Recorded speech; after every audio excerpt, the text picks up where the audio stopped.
Oh boy. Let me tell you my story.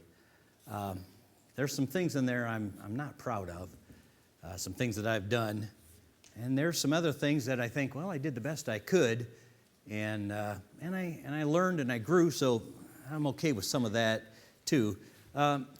You may know me from your biblical stories, but I'm never the central character in any of those biblical stories. I come from a large family, and you're probably going to recognize my father's name and my grandfather's name and my great-grandfather's name, but you probably haven't heard much about me, but you would have heard a lot about a famous half-brother that I have. So my name is Judah.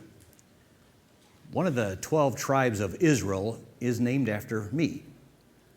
That means my descendants are the tribe of Judah. So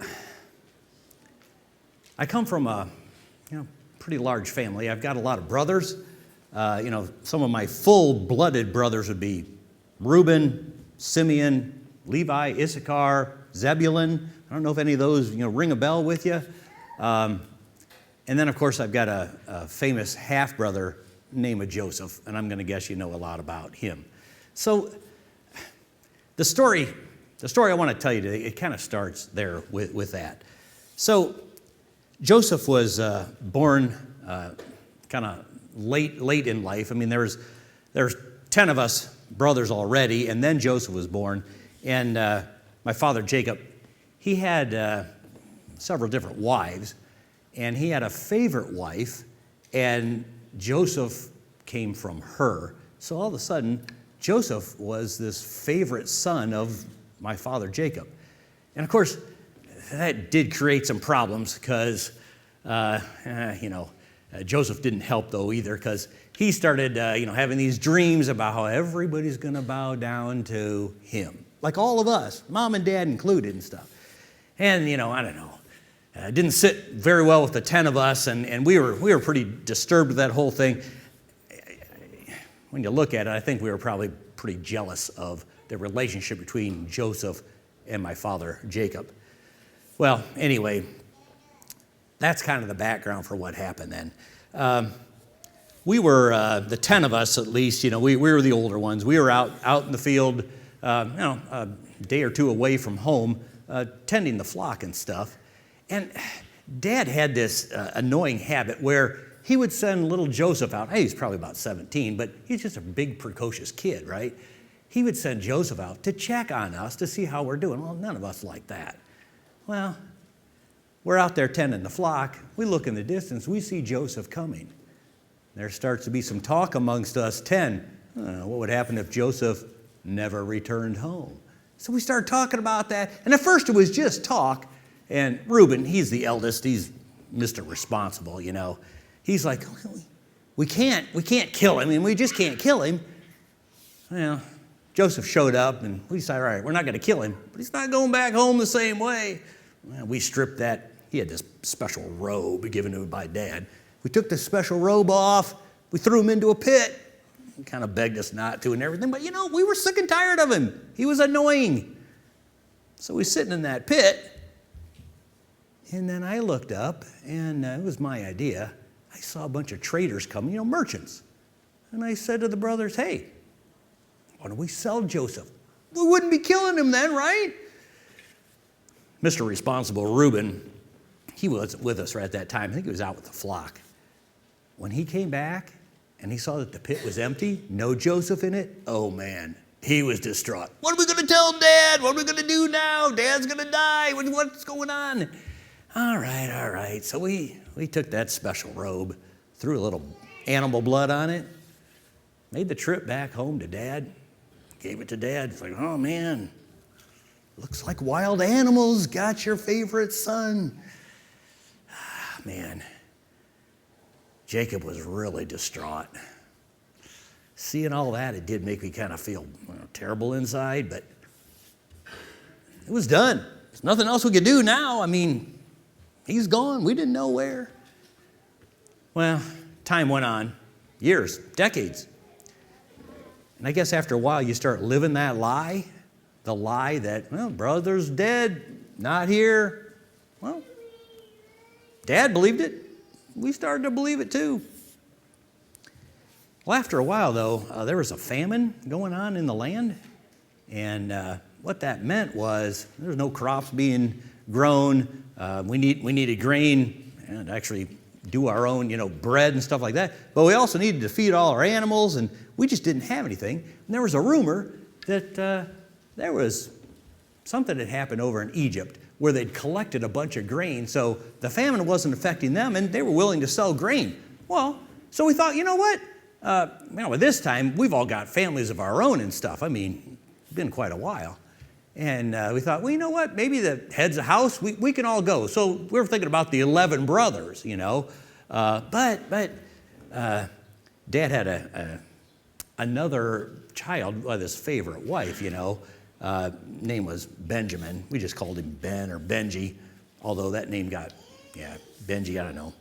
That didn't seem to fit after a while, something about a dog. I don't know. Anyway. So we said something to Dad, and he's like, you know what? I already lost one son. I'm not losing Ben, so you guys go ahead. Ben's staying home. Well, that's fine with us, Ben's still, he's the favorite, Dad playing his tricks again. So anyway, the 10 of us, we go down to Egypt, and we get to Egypt, and they got a man in charge, and we go to see the man in charge. Now, here. This may be hard to believe. This man in charge was Joseph, our long-lost brother, but we didn't recognize him. I mean, good grief. It'd been, I don't know, 25, 26 years since we'd seen him. He was just an overgrown child when he left. But shoot, now he's a grown man. He's wearing Egyptian clothes. He's surrounded by Egyptians. He's speaking Egyptian. I mean, we didn't recognize him. Now, he recognized us, but then, some of us look the same. Simeon's probably still wearing the blood-encrusted robe he had on anyway. So, he recognized us, but we didn't know this at the time. We didn't know who this was. And he started asking us questions, though. So, do you have a father? Well, yeah. Is your father alive? Well, yeah. Do you have a younger brother? Well, yeah. And then he starts accusing us, you're just spies. He's giving us a hard time. You came out here to spy off the land. I'm not giving you guys any grain. And we're like, good grief, what's wrong with this guy? And he just kept accusing us. And then pretty soon he says, to prove what you say is true, I'm going to keep you all in prison. Why don't you go back and bring that younger brother? Then I'll know that you're not spies. And we're trying to think, how is this going to work? And next thing you know, he puts us all in prison. We were in prison for 3 days. Man, being in prison for something you didn't do, that was tough. We weren't sure what to think about all that. After 3 days, he lets us out. And he says, you know what? I believe in God, so this is what I'm going to do. I'll release all of you except one. One person stays in prison, all the rest of you go back, and then we'll be okay. Well, we're trying to figure out what is going on. Matter of fact, we were talking amongst ourselves about, well, it must be something, must be that God's punishing us for what we did to our brother all those years ago and stuff like that, and Reuben kept saying, I told you not to harm him. I told you not to harm him. It's like, what are we supposed to do here? And then the guy in charge, our long-lost brother that we didn't recognize, he suddenly says, he points to Simeon, you're in prison, buddy. Couldn't have picked a crueler brother, but besides that, he takes Simeon, he throws him in prison. He says, okay, go ahead. You guys go home, bring back your brother. Simeon gets out. Now, I didn't realize it at the time, but I think Joseph was testing us. Had we changed any in 25 years? Would we abandon Simeon and never come back? Or would we bring Ben back? I think he was trying to figure out, would we care enough about the brother to sacrifice, make the trip, bring Ben, all that, and I had to think, am I mature enough to make any sacrifice for anybody else? Well, okay, so we start heading home, and we were thinking, what's Father going to think now when we get home? Well, Father wasn't happy when we got home. He couldn't believe we didn't have Simeon with us. And he's like, oh, for Pete's sake. And we said, well, the guy asked us all these questions. We didn't have a choice.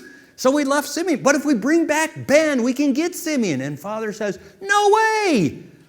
I don't have Joseph anymore. Now he went and lost Simeon. We're not taking Ben too. I'm not losing him too. And we're like, oh, for Pete's sakes.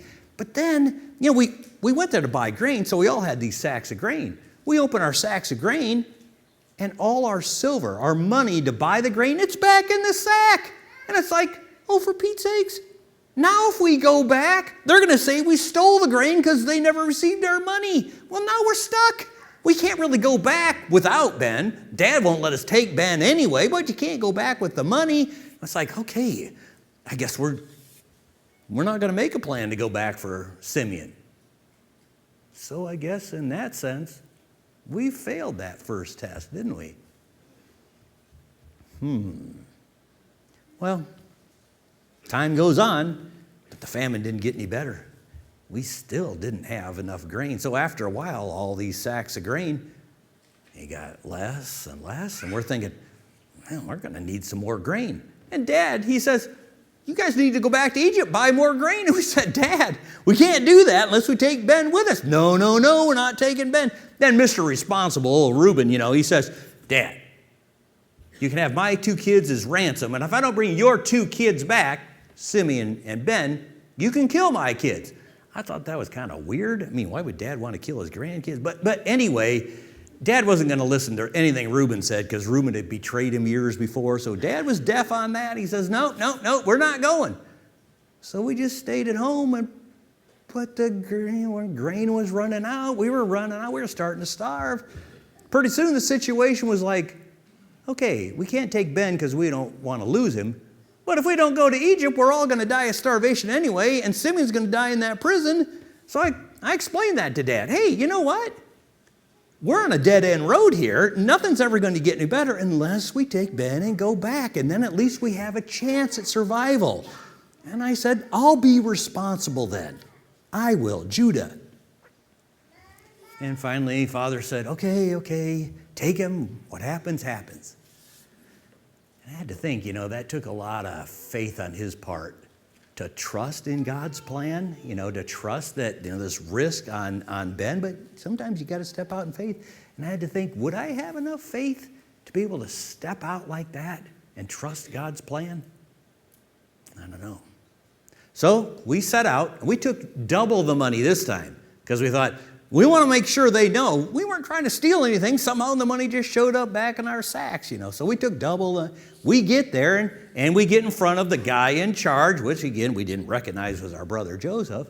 And he says, you guys are going to come eat at my house today. And so we're shown where his house is at. Well, we're a little worried about that. That's a little strange. I mean, what's going to happen here? And we got all our donkeys and stuff. Is he just out to kill us and take the donkeys? Or, we have no idea what's going to happen. Well, then Joseph shows up to eat with us, and Simeon shows up, and Simeon's okay. So now we're all together, and he keeps asking, is your father alive? Well, yeah. Is he well? Well, yeah. Is this your youngest brother? Well, yeah, And we talked, and we ate, we broke bread and fellowship, really, all through the night, and it was good.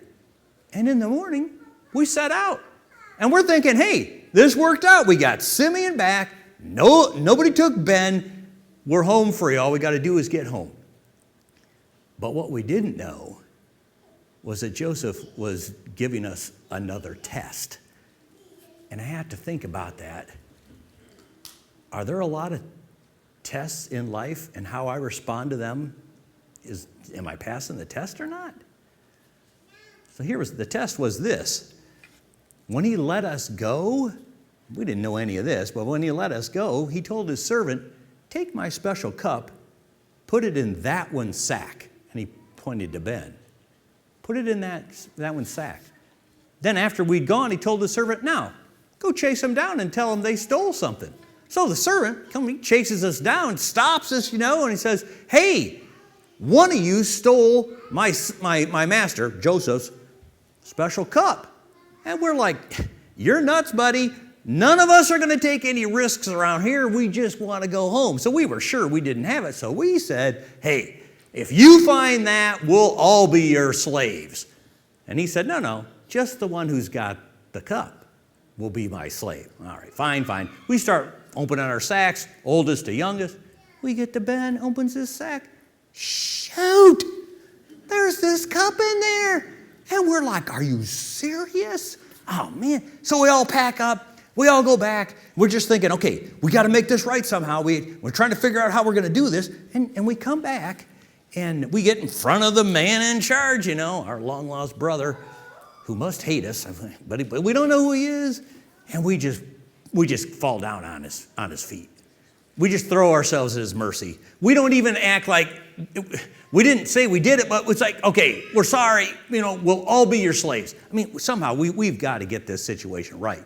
And he says, no, just the one who's got the cup in the sack.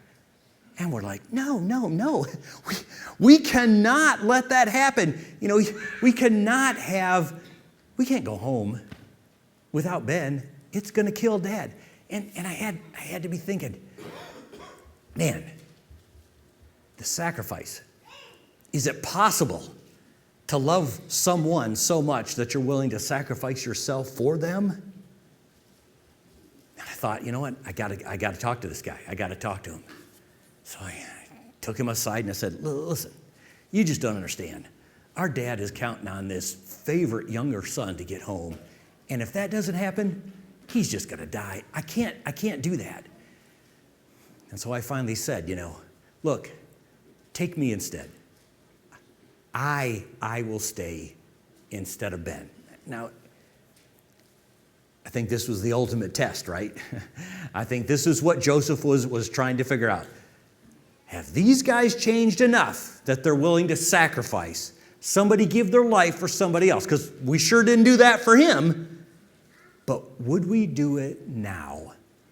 And I didn't know it was a test, but my thinking was, you know what? It's more important that Ben goes home to Dad rather than me go home to Dad and to my wife and children. It just wasn't worth it. So I offered myself, my life for Ben's life. Well, after I did that, that's when Joseph said, clear the room. And all the Egyptians left the room. And the only people in the room were us and him. And he says, I'm your long-lost brother, Joseph. Is my father alive? And we're like, what? It made no sense. What do you mean you're Joseph? You're an Egyptian. It just made no sense at all. But he's speaking to us in our own language. And he's saying that. And we just stand there with our mouths hanging open. So he gathers us close and he says, look. I'm your brother, Joseph. I know you meant me harm, but God turned it into something good. He's got me in this situation where I'm in charge of all of Egypt. I know there's a famine. We saved the grain. He did this so that people's lives would be saved. And we're like, no way. It can't be, but it was. It was Joseph. We hugged. We wept. We talked. And then he said, and I forgive you. And it was like a weight just jumped off our shoulders. We just couldn't believe it. So then he said, you know what? You got to go home and you got to get Dad. And here's a bunch of wagons. And you all come back. Bring your families. Don't worry about bringing your belongings. I got everything here for you. Bring your families. Bring Dad. You can live here with me. And we thought, we got to do it. So we're starting to go home, and he throws this at us. He says, and he was serious, but he says, don't argue on the way. He knew us. We get home, and picture this. Now we've got to tell Father his favorite son's alive. That's all good news. But we lied to him about it for over 25 years. That's not going to be good news. But we had to do it. So we get home. There's Dad. He's all happy. Simeon's with us. Ben's with us. We're all there. And then we tell him the news. Joseph's alive, and he's in charge of Egypt. Joseph's alive. Your son's alive. Here's the wagons. We're supposed to bring you to him. At first he couldn't believe it, but then he could. And he's like, I'm going to be able to see Joseph again before I die. So we loaded up all the wagons, started heading back there. There was about 70 of us. It was a big group. We get there, And Joseph and my father, they hugged and wept. And it was touching. And man, the guilt inside, the gut-wrenching guilt for the things I did. Like I said, I'm not proud. I'm not proud of that. I could have done a whole lot better than that. But I realized what I'd done, and I'd been forgiven. And I had to think, could I ever forgive somebody who'd wronged me like Joseph did for us? Well, we're there, and things were good. I mean, we had the next 17 years where we were still all together before Dad died. And it was good to see Dad together with Joseph. And I don't think any of us begrudged him the favoritism anymore. Joseph was a good guy. He was doing good things. We learned and we grew. We all did. Then on his deathbed, Daddy wanted to give us blessings. So for each of us, actually for Joseph's 2 sons too, he gave a blessing. The blessing he gave to me, I wasn't the firstborn, not by a long shot, but he gave me the firstborn blessing because of how I transformed and stepped in and grew up. And in that blessing, he told me, people, your brothers, they're going to bow down to you. That's your tribe. And out of your tribe, the scepter, the king's ruling staff, will always belong in your tribe. And it's going to stay there till someone comes in my future who the scepter belongs to. And the idea is there's the true ruler, and he's going to rule forevermore. I won't be alive to see that. Maybe some other people out there will be, but they got to recognize who that true ruler is and bow down and worship. Let's pray together. Mighty Yahweh, Lord of creation, King of the universe, bless us that we can recognize your plan. Bless us that we don't mess up our lives by doing our own plan and mess up other people's lives too. Allow us to forgive. Allow us to mature to the point where we can sacrifice for others. Above all, let us hear your voice and know your will and be your servants. In your precious name, amen.